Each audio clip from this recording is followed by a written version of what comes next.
What is going on, Raider Soda Dragon here, and today we got some pretty big news about a much requested upcoming feature. So I'm sure most of you guys know that for your particular teams you can actually input skill instructions. So this is an older feature. I don't know how many of you guys are making use of this, but this is an absolutely great feature which really on most if not all bosses you should be making use of. But really the problem with skill instructions has been that a lot of times you need a different skill set, that is certain skills being used and certain skills not being used for the boss than for those enemy waves leading up to the boss. Take for example Lure here. Yes, on the boss for Dark Fae I do want her to use only her A1, but you know I wouldn't mind her using her A2 or A3 on the waves. But we can't have that because really the skill instructions are overall the whole match, so to speak. So over round 1, round 2, and round 3. But now with this upcoming update, yes, we will be able to adjust and change skill instructions based on the round, which is really great. A lot of times for bosses, we have 2 rounds of enemy waves leading up to the boss for most of the bosses in this game.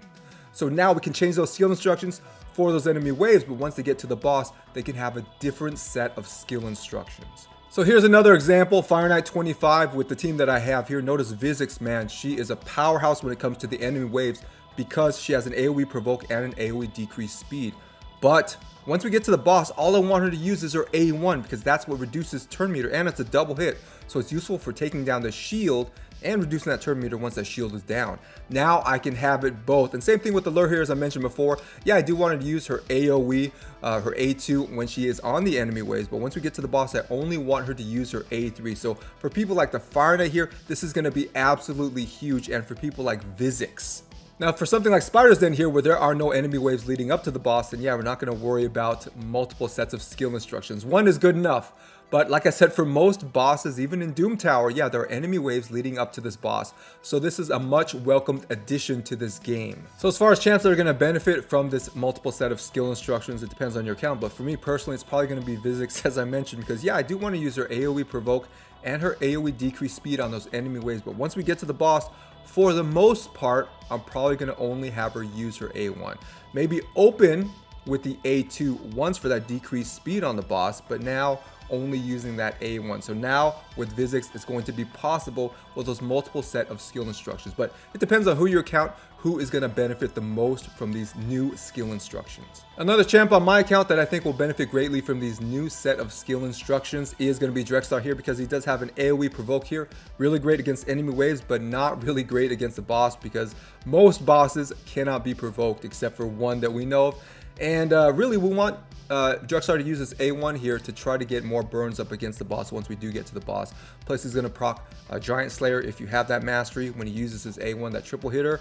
And of course the passive is always going to proc, but yeah, generally when we get to a boss we only want to use the A1 here because that A2 just does not work against most bosses. So once again, really nice addition. We'll be able to use his A2 throughout the enemy waves, provoke them, make them burn themselves by attacking Drex. But once we get to the boss, now he's only using his A1, proccing that Giant Slayer and getting more burns off than if he just relied on his passive.